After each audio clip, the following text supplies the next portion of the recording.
혼인잔치를 할 때가 돼서 초청장을 보내고 오질 않아서 또 종들을 보내니 또 오질 않습니다.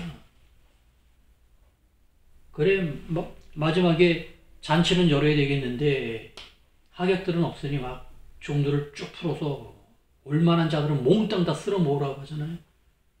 쓸어 모은다는 게 추수예요. 추수비유입니다, 이것이. 그런데 세대주의로 따지면 혼인잔치가 지금 여기서 시작이 됐어요. 자, 예수님의 혼인잔치는 여기에 이게 시작점도 아닙니다. 지금 시작하려고 하는데 예요 지금. 근데 세대주의는 혼인잔치가 여기 와 있어요. 계시록에서 혼인잔치는 19장에 나옵니다. 혼인잔치 시작도 아니고 기약이 이르렀다는 거예요. 이것도.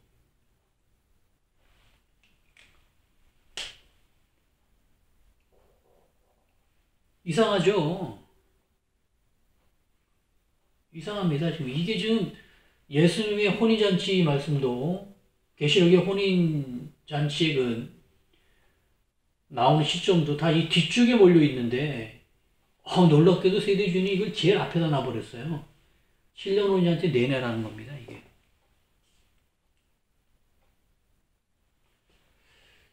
이게 어떻게 이렇게까지 완전 중간 정도에서 차이도 아니고 시작과 끝으로 갈라져 버렸어요. 완전히 반대되는 지금 내용.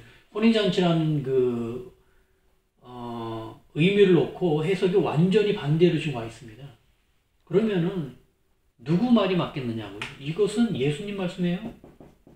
이것은 사도 요한의 지금 계시록 기록에서 나오는 겁니다. 이 얘기가 맞겠어요? 아니면 세대주의자들의 해석이 맞겠습니까?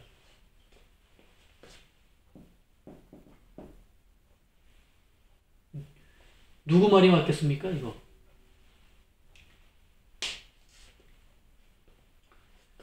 여러분이 판단하실 줄 믿고요.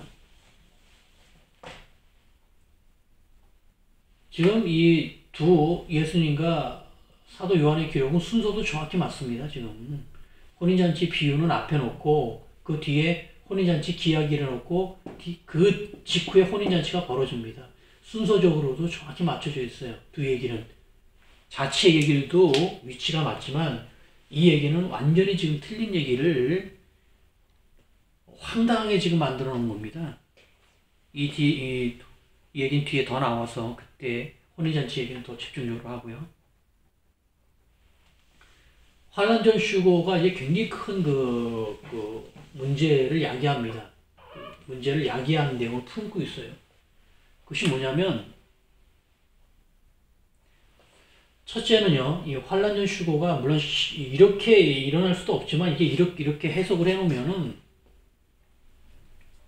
첫째 큰 문제는 무엇이냐면, 앞서도 계속 문제점을 계속 얘기했습니다만 지금 목사에서 또 나오는 문제는 뭐냐면 재림 준비의 양상이에요. 자, 환란전 슈고가 있다고 만약에 믿는다면요. 환란전 슈고가 있다고 믿는다면 그럼 그 앞서 환란 전에 모든 교회 성도들은 환란전 슈고를 준비하겠죠. 지금 세대주의적 해석, 세대주의 전천전설을 믿는 사람들은 슈고할 준비를 하고 있습니다. 슈고될 것을 원하고 있어요. 즉 재림 준비의 양상이 환란을 통과하는 걸 준비하는 것이 아니라 환란 전에 슈고될 것을 준비한다니까요.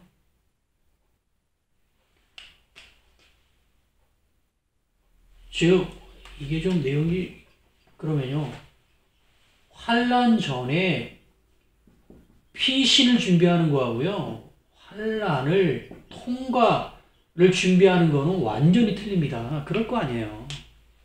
저뿐만 아니라 여러분도 내가 환란 전에 어떤 방식인지 그 환란이 닥칠 것 같으면 그 전에 뭐 슈거가 됐던 승천이 됐던 도망이 됐던 피신이 됐던 그 환란을 겪지 않는 걸 준비할 거야. 그러면은 그거 하고 환란이 오면은 분명히 통과할 걸 준비하는 거는 7년 대한난 준비 양상, 그 재림의 준비 양상이 완전히 다릅니다. 완전히 달라요. 이건 세세하게 설명 안 드려도 여러분 스스로가 더 피부로 느낄 것입니다. 극과 극입니다. 이것은 극과 극이에요. 유리한 게 어디예요? 환란 통과를 준비하는 게 유리하죠. 우선순위죠. 만일에 환란 통과를 열심히 준비해서 비자감각으로 하고 있다가 정말 그 해석이 제 해석이 잘못돼서 휴고가 환란 전 휴고가 확 일어나요. 그럼 천만다행입니다. 오 주님 감사하면서 올라가면 돼요. 그런데 올라갈 거 생각하고 준비하고 있다가 휴가 없이 바로 7년 내로 확 들어가 버려요. 환란 못 견딥니다. 이거 다 배도예요. 배도하고 다 팔아먹고 다 죽습니다. 666 다 받아요 이거. 나는 환란 전에 휴고할 거야. 승천할 거야. 라고 생각하고 있다가 창세에 없는 환란이 휴고가 없어지고 그런 일 없어지고 환란으로 바로 들어가 버리는데 그걸 어떻게 견디겠어요? 이 내용을 아신다면은 환란 전 휴고를 확신한다고 해도 준비는 환란 통과로 준비를 하는 게 맞습니다. 그런데 그러려면 차라리 환란 전 휴고가 없는 게 나아요. 실질적으로 이런 게 이제 없다고 저는 확신을 하지만 환란 통과로 하는 것이 맞습니다. 그래서 재림 준비도 이래야만이 환란 끝에 있는 재림이 준비되는 거지. 환란 전 휴고를 하면 재림은 의미가 뭐가 있느냐고요. 아니 미리 올라가서 떵떵거리고 혼인잔치 열심히 배불리 탱탱거리고 있다가 같이 예수님과 같이 내려오는데 전혀 관련이 없는 겁니다. 7년 대한나는 교회와 관련이 없는 일이에요. 그러려면 왜 요한계시록이 이렇게 그 긴 분량의 그 심오한 얘기에 엄청난 구조에 또 대결말에 이런 얘기를 했느냐고요. 교회가 환란을 통과하기 때문에 거기에 대한 준비 작업부터 해서 모든 구조를 다 성경 전체 구조를 완성하기 위해서 이 7년 대한난과 요한계시록이라는 이 역사를 성령께서 만드셨는데 환란을 통과하지 않는다면 이거 다 의미가 없어져 버립니다.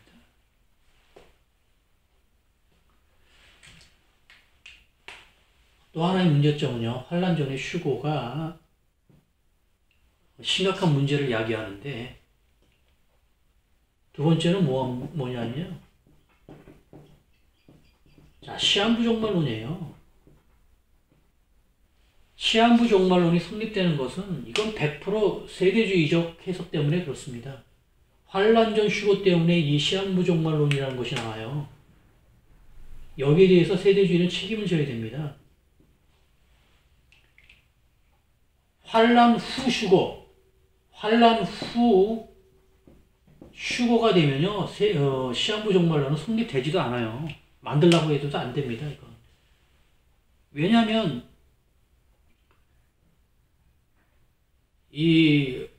여러 번에 거친 그 예수님의 재림 연대와 그날 때문에 그 실패한 사례가 100% 다 시한부 종말론인데,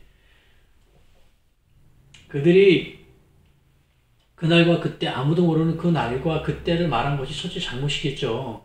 이것이 첫째 잘못이긴 합니다만 이것보다 더 근본적인 잘못이 무엇이냐면 시한부예요. 즉 환란 전 휴고입니다. 이게 실제 책임이에요. 이게 제가 그날과 그때를 모릅니다만 제가 정말 무턱대고 2016년 5월 한 4일 정도 4일에 예수님 재림이라고 외쳤다고 쳐요. 예? 이게 전혀 상관이 없습니다. 환란 후에 휴고가 일어난다고 해석을 하면 역사적 전천연설이나 종말적 전천연설이나 제관 7천년적 하면은 관련이 없어요. 이것은. 왜냐하면 그래? 네가 2016년 5월 4일 날 예수님 재림이라고 얘기했어? 그럼 그 7년 전이 몇 년이야? 2009년이네? 2009년 정도 되네. 뭐 요때를 보면 돼요. 이때를 봐서 2009년 이때부터 신령 대환란이 시작됐는지 안 됐는지 보면 바로 알 수 있습니다. 2009년 10년이 됐는데도 2010년이 됐는데도 전혀 성경에서 말하는 전환란 양산이 안 나타나요. 이건 자동 폐기예요. 그냥 뭐 시한부 종말 이거 따질 필요도 없습니다. 그 7년 전, 적어도 6년 전에 아무리 분별을 못해도 그 6년 전에 그렇게 그날과 그때를 말한 그 연대에 6년 전, 7년 전에 그것이 맞는지 틀린 해석인지 가부가 결판이 나버려요. 환란 후 휴거가 되면요. 해석이 되면. 그런데 이 환란 전 휴거가 돼버리면 이제 상황이 무척 위험한 이 상황이 되는 거예요. 2016년 5월 4일이야. 예수님 재림합니다. 그러면은 이게 환란의 시작이기 때문에 이때가 돼봐야 하는 거예요. 이날이 돼봐야 5월 4일 이날 자정 24시까지 휴거가 일어나는지 안 일어나는지를 봐야만이 이게 맞는지 틀린지가 안단 말이에요. 이게 앞에 있기 때문에. 즉 시한부 종말론 이 실패한 모든 것의 원인은 그날과 그때를 말한 사람이 1차적으로 책임이 있습니다만 이 책임은 1차적 책임이 크지 않습니다. 그렇게. 그보다 더 큰 문제가 뭐냐면 이 환란 전 휴거, 그 세대주의 해석이 더 큰 문제예요. 시한부 종말론은 전부 다 세대주의 때문에 나온 겁니다. 세대주의 해석이 없었으면 시한부 종말론이라는 게 아예 존재하지도 않았어요. 이 세대주의가 책임져야 됩니다. 이거.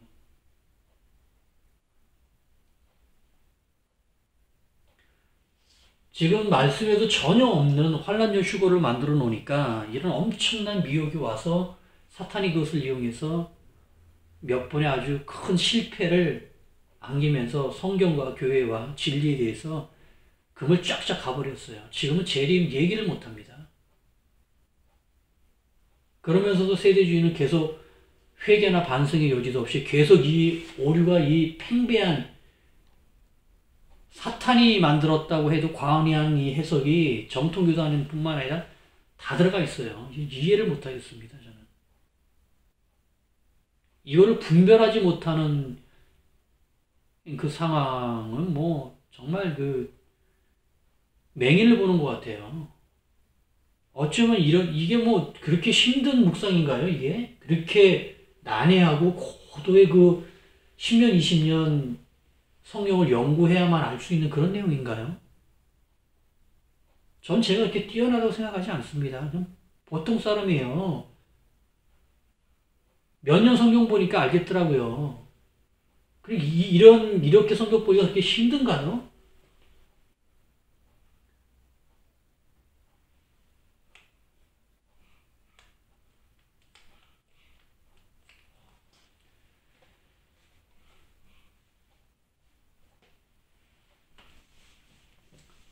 자, 지금 이 계속 환란전 휴고의 그 문제점들을, 의문점들을 계속 말씀드리고 있는데 끝이 없습니다. 아주 반성경적이고 비성경적인 내용들이 나오고 반대로 그걸 찾으려고 묵상하는 것이 아니라 저도 맞는 게 있을 거야, 맞는 게 있을 거야 하고 이제 해석하고 성경하고 맞는 부분을 찾으려고 하는 거예요, 저도. 근데 맞는 부분을 아무리 찾으려고 해도 없는 겁니다.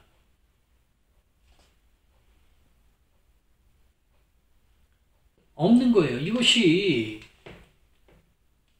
어떻게 이렇게까지 없을 수 있을까 정도로 반대로 어떻게 이렇게까지 안 맞는 내용만 자꾸 제 눈에 머리에 막 계속 떠오르는지 저도 이해할 수가 없어요.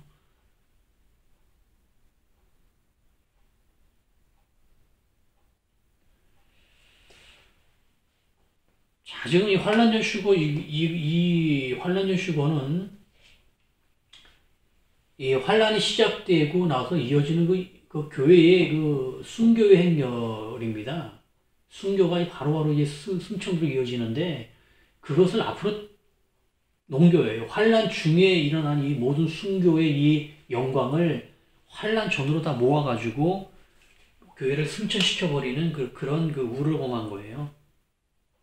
그러나 이런 예는 성경에 전혀 없습니다.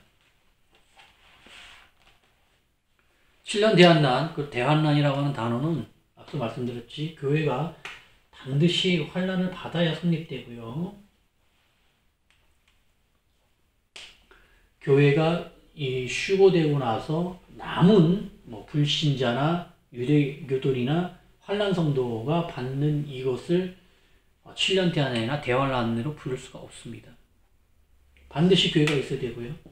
만약 이렇게 돼서 불신자들, 인원수로는 불신자들이 더 많을 거 아니에요. 이 불신자들이 만일에 7년 대환난이라고 하면 이거는 이상한 말이 되는 거예요. 성경에서는 환난이라는 단어는 그 성도, 믿는 자들한테 이 내용입니다. 불신자들은 그냥 징벌해요.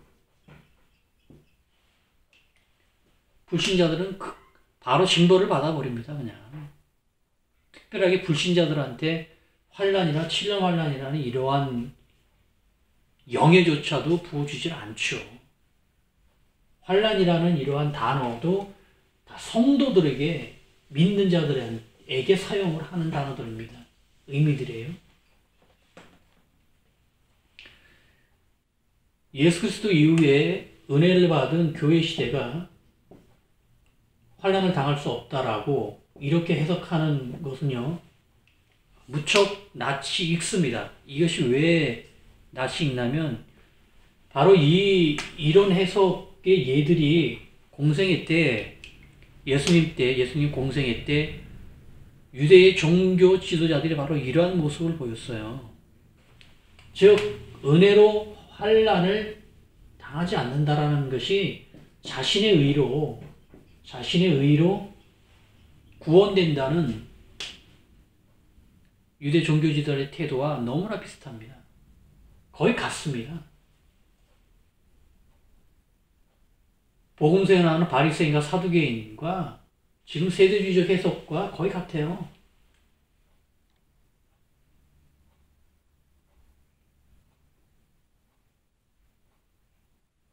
이 세대주의 해석에 따라서 지금 이 시대가 얼마나 영적으로 무뎌져 있고 어두운지를 잘 보여주고 있습니다. 이것을 잘 보셔야 돼요.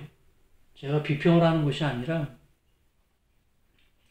공생애 때도 구약 성경의 전문가들이잖아요. 그들은 바리새인, 사두개인, 대제사장, 서기관들은 정도의 차이는 있지만 구약 성경에 다 정통한 자들이에요. 그런데 예수 그리스도가 메시아인 줄을 몰랐습니다. 지금 세대주의 이 해석을 만들고 그 앞선 오류의 해석들을 만든 것들은 전부 다 성경에 관련된 전문가들이 만든 거예요. 성경을 모르는 사람들 혹은 성경을 그냥 쉽게 보는 주의 백성들, 일반 성도들이 지금 이러한 오해석을 만드는 게 아닙니다.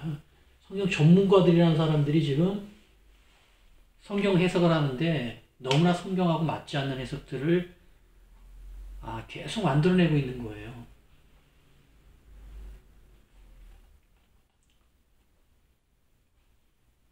이러한 양상은, 성경을 올바로 해석하지 못한 양상은 구약 성경에도 많이 있습니다. 구약 성경에는 이런 경우가 이제 거짓 선지자라는 그 용어로 나타나죠. 대표적으로 예레미야가 마지막 남유다 멸망 때 남유다가 멸망하지 않는다고 예언을 하는 거짓 선지자들과 아주 치열하게 싸웁니다. 그 내용은 잘 아실 거예요. 그러나 실제 남유다는 멸망을 하죠. 남유다가 멸망을 한다고 외친 선지자는 당시에 예레미야밖에 없었어요. 나머지 많은 선지자가 있었는데 다 여호와 하나님께서 2년 안에 회복시킨다, 멸망하지 않는다, 물리치신다, 다 그렇게 거짓 예언했습니다. 그 예언은 마지막 때가 이른 지금에서는 환난 전에 휴거한다 라는 성경 해석하고 뭐가 틀린가요? 세대주의적 해석은 곧 거짓 선지자의 해석이에요.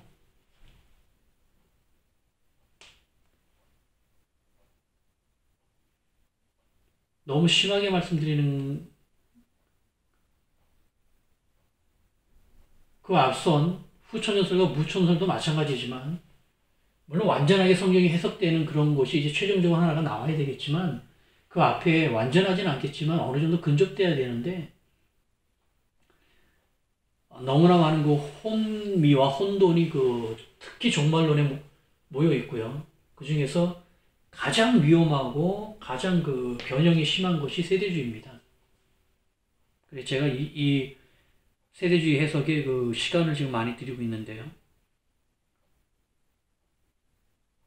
제가 아무리 조심스럽게 얘기를 해도 거짓 선지자라고 얘기를 해야 성경적인 판단입니다. 심하게 얘기하지 않으려고 해도 구약 시대 때 예수님 공생애 때도 그렇고요. 이 선례들이 있는데 너무나 비슷한 거죠. 결국 그들이 다 거짓 선지자였잖아요. 저도 이 거짓 선지자 대열에 들 수 있어요. 그게 얼마나 조심스럽고 얼마나 부담스러운지 모릅니다. 아무도 장담 못하는 거예요. 특히 이러한 지적들이나 의문들이 제기가 되면은 당사자들은 거기에 합당한 빠른 그 해결과 대처와 회개가 됐든지 그거를 찾아야 되는 것이지 비평하지 말고 욕하지 말라라고 그렇게 얘기를 하면 안 됩니다. 지금 우리는 진리인 성경을 놓고 얘기하는 것이지 우리 개인의 어떤 작품이나 주장을 놓고 지금 얘기하는 게 아니에요. 진리인 하나님의 말씀을 놓고 지금 우리 얘기할 때는 이 해석, 기존의 해석도 그렇지만 제 해석도 제게 아닙니다. 이 해석을 발표한 사람의 것이 아니에요, 이것은. 그래서 저도 그 발표한 그 개인 한 사람 한 사람을 지금 비평하기 위해서 이 얘기를 하는 게 아닙니다.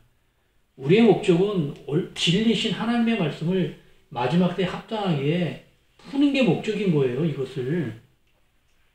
누가 제대로 풀어가지고 영광 얻고 누구 밑으로 잡아 끌어내리고 지금 그렇게 하려고 지금 이 말씀을 드리는 게 아니에요. 따라 이런 의문이 제기된다면 반드시 답을 제시를 해야 되고요. 그 답은 양자 간의 싸움이 아니라는 거예요. 너는 그대로 주장하고 나는 나대로 주장할 테니까 우리 서로 그냥 제 길 가는 거야. 이게 아니라는 겁니다. 이거에 대한 분별은 제3자가 하는 거예요. 제3자가 들으면서 믿는 자 제3자가 들으면서 판단하는 것입니다. 물론 그 분별도 천차만별이겠지만 그 분별이 안 돼서 이러한 양상들이 만들어졌겠지만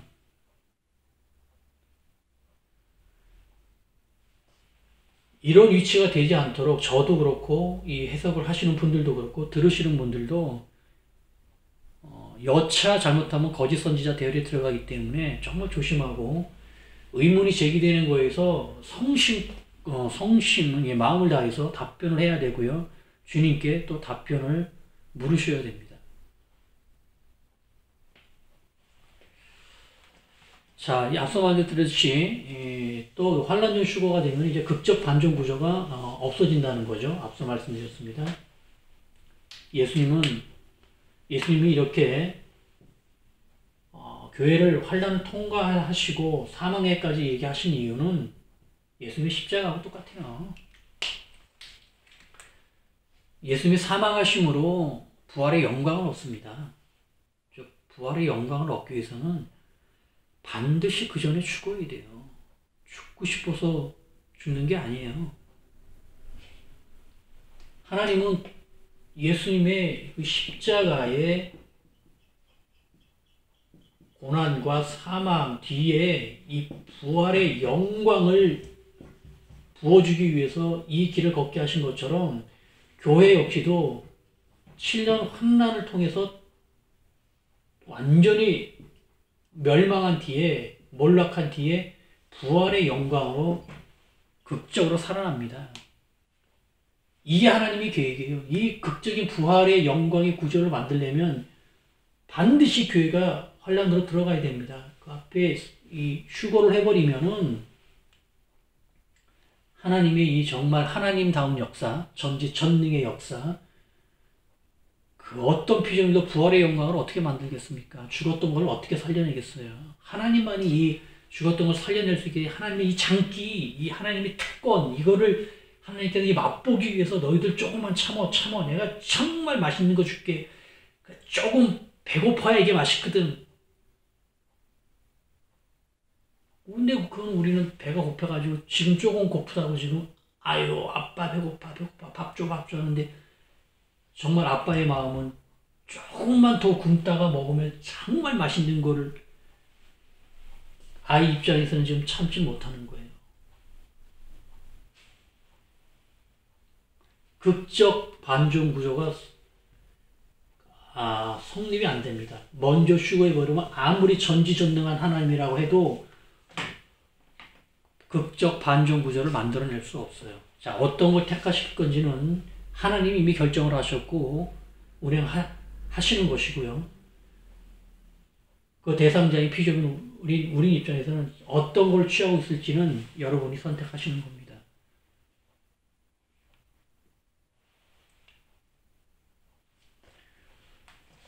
자, 앞서 시작 때 말씀드렸듯이 세대주의는 한 번인 재림, 계시록 19장에 한 번인 재림으로 지금 공중재림과 지상재림으로 재림을 나눠놨습니다. 이러면 엄밀히 말하면 재림이 아니라 삼림이에요.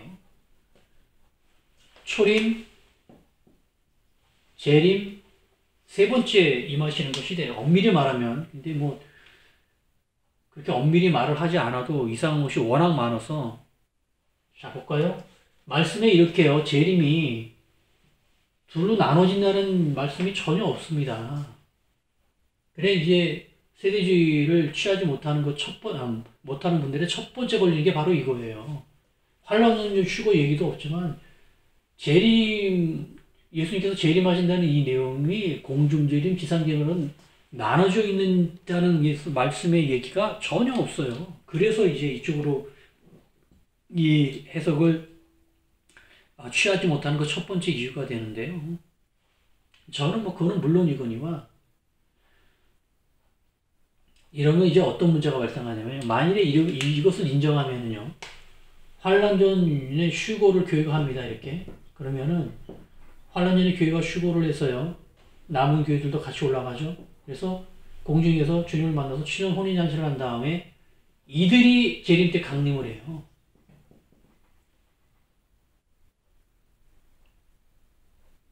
그쵸? 무슨 일이 발생하냐면 쭉 여기는 휴거자인데 이 휴거자가 그대로 7년 있다가 그대로 강림자가 돼버려요. 이제 휴거자와 강림자가 같아집니다.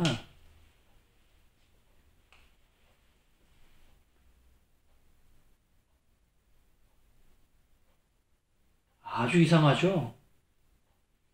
아주 이상합니다. 이게 성경에 이런 구조가 없어요. 대상도 같아져요.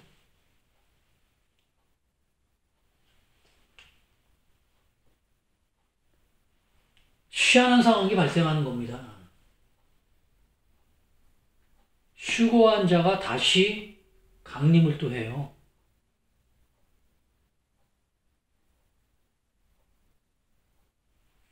휴거자와 강림자가 중간에서 만나야 될 것 같은데 그렇게 되는 게 아닙니다. 이때 또 휴거가 발생하나요? 공중재림 때도 휴거가 발생하고 지상재림 때도 휴거가 발생하나요? 이때의 대상은 만일에 발생한다고 하면은요. 이때 건 다 지났고 구약시대 때 이때의 승리자들이에요. 그러면 신약시대 때 승리자들은 다 이때 다 휴거를 했기 때문에 물론 뭐 이렇게 돼도 이거 하나만 놔둬도 앞선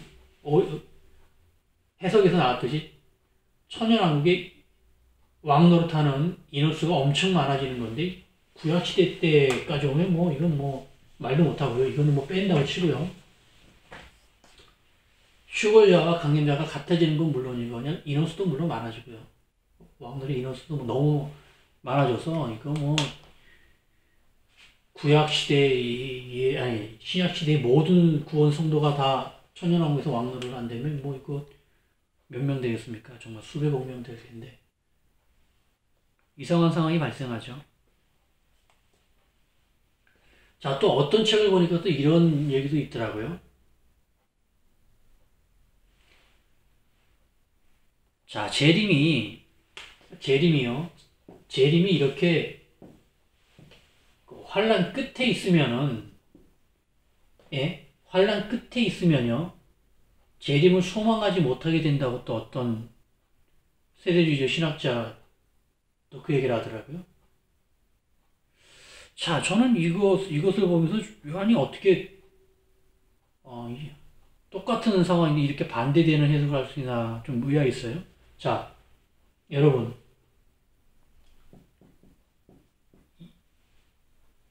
제가 여기에 서 있어요, 지금. 그런데 이 앞에 있는 거는 보이진 않습니다만, 있다는 건 압니다. 재림이 있다는 건 알아요. 그런데 여기 있다는 게 간절합니까? 여기 있다는 게 간절합니까? 극대화된 간절이죠.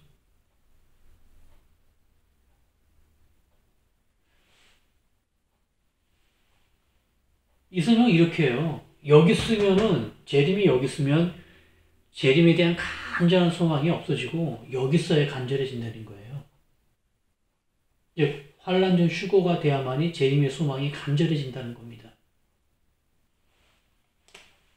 여기는 환란이고요. 제 생각이 좀 이상해서 그런지 몰라도요. 저는 재림이 환란 뒤에 있어야 재림이 간절해지거든요. 왜 그러죠?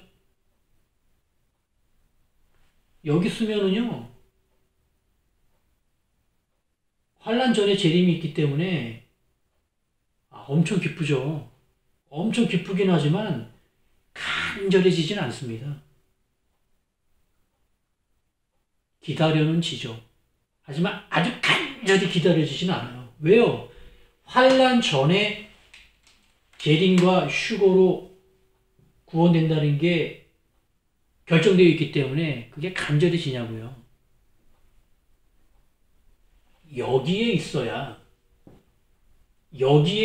정말 정말 정말 간절해지죠. 이거 다 통과를 하면서 맞아야 되는 이건데 얼마나 목마르게 눈 빠지게 기다리는 건 여기 아닙니까? 이거를 누가 눈 빠지게 기다립니까? 이것을. 근데 이렇게 해석을 하시더라고요. 참, 이걸 성립시키기 위해서 참 똑같은 상황을 놓고도 완전히 정반대 해석을 하니, 똑같은 상황을 놓고도 뭐, 악한 사람, 어떤 한 사람을 놓고도요, 얼마든지 선의를 만들 수 있고 악의를 만들 수 있다고는 하지만, 참 좀 많이 당황했습니다. 그것도, 일반적인 정규 과정을 마친 그런 평범한 성도가 말하는 것도 아니고 신학자라는 분들이 이제 그렇게 얘기를 하니 더 할 얘기가 없더라고요.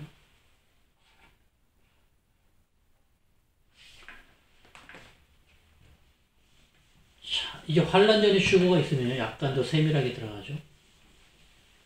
환란 전에 휴거가 있으면은 이때 휴거가 있다고 좀 하는 거예요. 이때 교회가 휴거를 하는데 대상자가 죽은 자가 먼저 올라가고요. 그다음에 남은 자가 올라갑니다. 그런데요.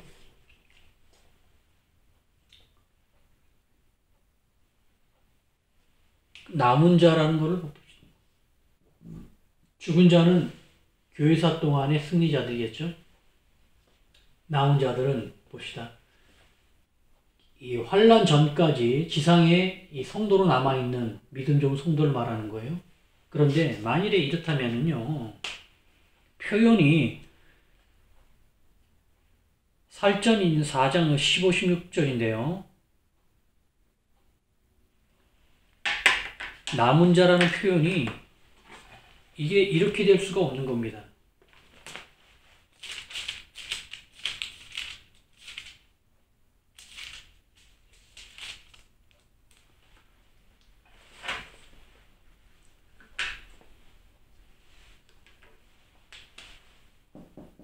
살전 4장 15, 16절인데요. 16, 17절이죠? 예. 앞서 15절부터 있었어요. 예. 16, 17절인데 주께서 호령과 천사장의 소리와 하나님의 나팔 소리로 친히 하늘로부터 강림하시리니 그리스도 안에서 죽은 자들이 먼저 일어나고요. 이들이 먼저 일어나고 17절 그 후에 우리 살아남은 자들도 남은 자가요. 살아남은 자예요. 자, 지금 바울은 휴거 대상자가 두 부류인 거예요. 첫 번째가 죽은 자, 그 다음에 남은 자인데 남은 자 표현을 살아남은 자가 뒤따라서 올라간다는 거예요.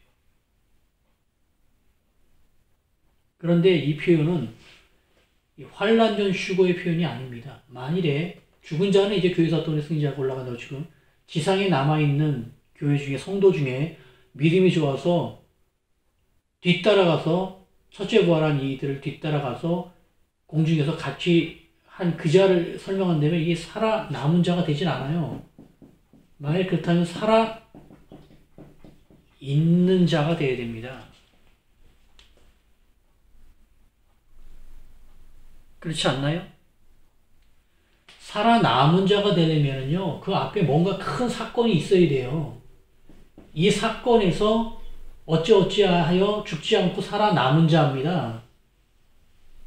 지금 이 환란전 휴거로 하면 이 교회가 그 앞에 무슨 큰 사건이 없기 때문에 그냥 살아있는 거예요, 지금.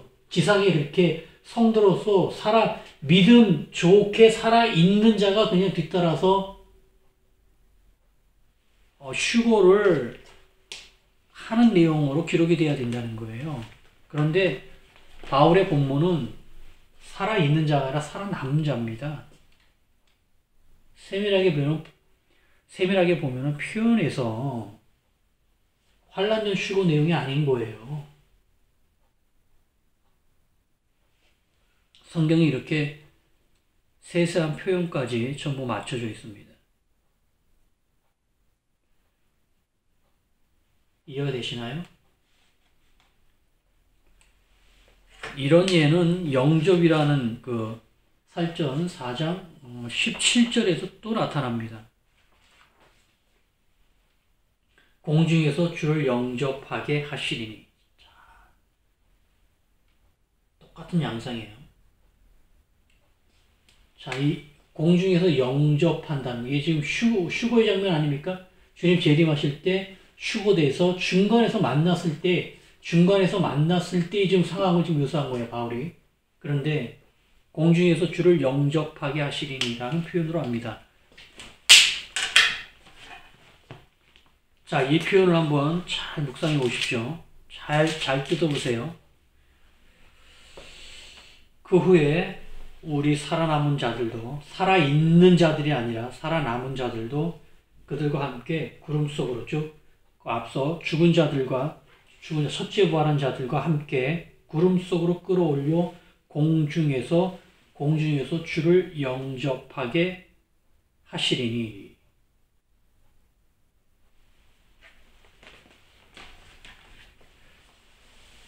자, 이 단어는요, 지금 중간에서 만났는데 영접이라는 것이 여기가 교회죠. 그리고 여기가 예수님입니다. 그런데 교회가 예수님을 영접하는 겁니까? 예수님이 교회를 영접하는 겁니까? 공중에서 영접하게 하신다고 했는데 누가 누구를 영접하는 거예요? 우리가 예수님을 영접하는 겁니까? 예수님이 우리를 영접하는 겁니까?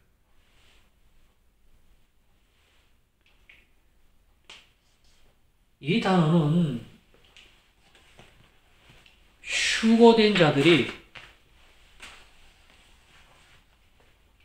휴거된 자들이 교회가 예수님, 그래, 어서 오십시오 그러잖아요. 주여 속히 오시옵소서. 마라나타 아닙니까? 오시옵소서. 즉 예수님이 드디어 오셨어요. 오신 것을 교회가 공적으로 올라가서 주님 어서 오십시오 하고 영접합니다. 이러면은요, 이 다음에 행적은 이 예수님은 이 방향으로 내려오는 거예요. 이렇게 땅으로 내려와야 교회가 예수님을 영접한 거예요. 반대가 되면은요, 예수님이 교회를 영접하면 너희들아 잘 왔구나, 어서 와라 어서 와라 어서 와라 하고 이렇게 해버려요.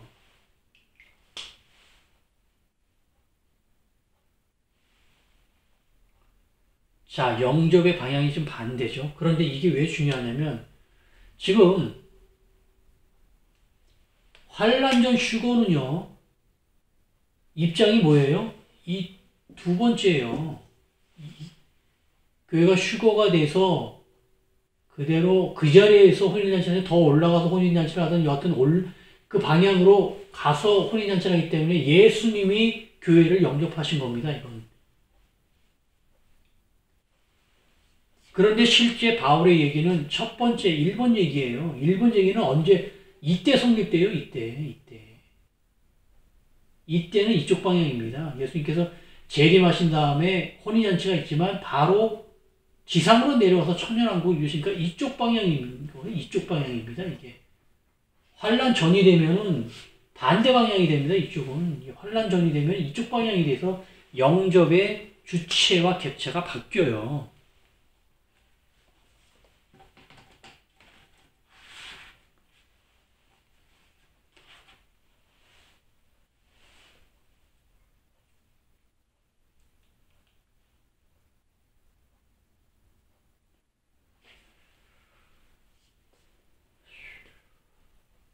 자, 이 뜻을 아시겠죠? 지금 이제 아주 미묘한 단어상에서도 다 맞춰져 있는 거. 살아 있는 자가 아니라 살아남은 자.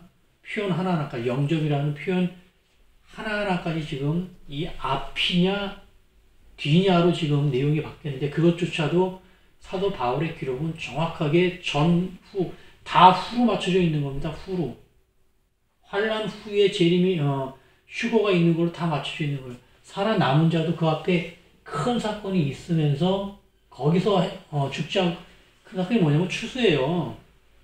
추수 뒤에도 살아남은 자가 있다는 거, 그 살아남은 자를 말하는 겁니다. 지금 이게 이 환란 전에 사건이 환란 후에 그 끝부분에 있는 얘기를 하고 있는 거예요. 바울도. 그래서 이것을 바울의 모든 이 두 얘기도 지금 이쪽에 있는 한 가지 얘기를 한 건데 세대주는 이것을 한쪽은 앞으로 붙이고 한쪽은 뒤쪽으로 붙여가지고 나눠버렸어요. 그러니 전체 얘기가 얼마나 이상해지겠습니까?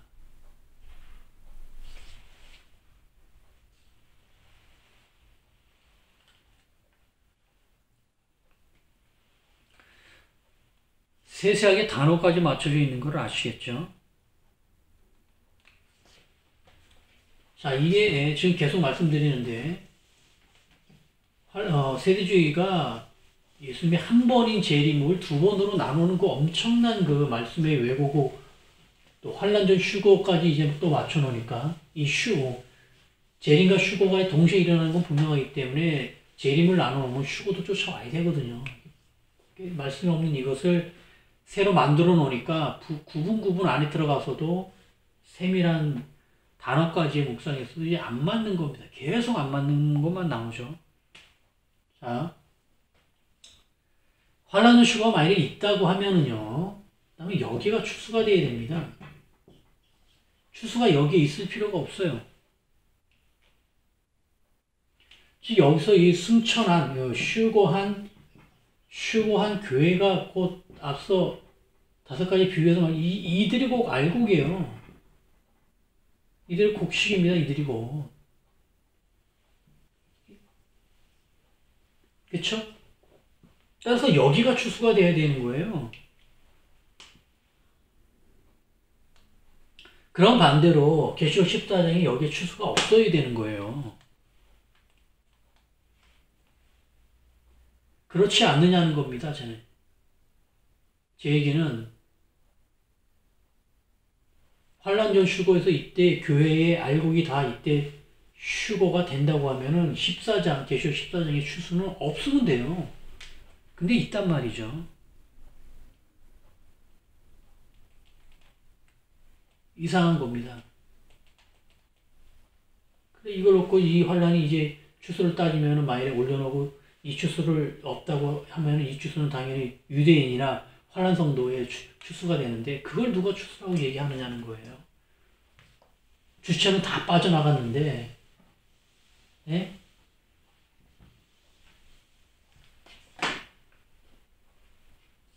그러한 추수 내용은 성경에도 그렇게 쓰질 않고요. 만일에 여기에 추수가 있다고 하면 이 추수 당연히 열매가 있기 전에 열매가 완전히 있기 전에 미리 베버리는 거예요. 환란전 휴거라는 것은 만약에 그게 환란전 휴거가 추수 개념이라고 하면은 이거는 완전히 익기도 전에 열매를 베버리는 거여서 이것은 그 열매 못 씁니다. 누가 어떤 농부가 이런 미친 짓을 하겠어요. 1년 농사 져가지고 잘 익기 전에 미리 베버려요. 익기 직전에. 그런 농부는 한 명도 없어요. 자, 지금 세대주의적 해석에서 계속 환란전 휴거의 문제점을 지금 굉장히 길게 지금 말씀드리고 있습니다. 앞으로도 계속 몇 가지가 더 남았는데 이게 왜 그러냐면 너무 심각하기 때문에 그래요. 성경에도 이런 얘기가 전혀 없는 거를 이 구조를 만들어 놓고 또 가장 많이 퍼져 있어서 제가 가능한 이것이 너무 성경적이지 않다라는 것을 강조하기 위해서 지금 시간을 들여서 좀 세세하게 말씀드리는데요. 환란전 휴거는 하나님께서 이 환란을 통과하시면서 구원하신다는 그 말씀을 믿지 않는 해석입니다. 예수님을 하나님을 잘 믿는 것 같은데 반대예요. 믿음 없는 거예요. 이건 환란 중에 구원, 환란 중에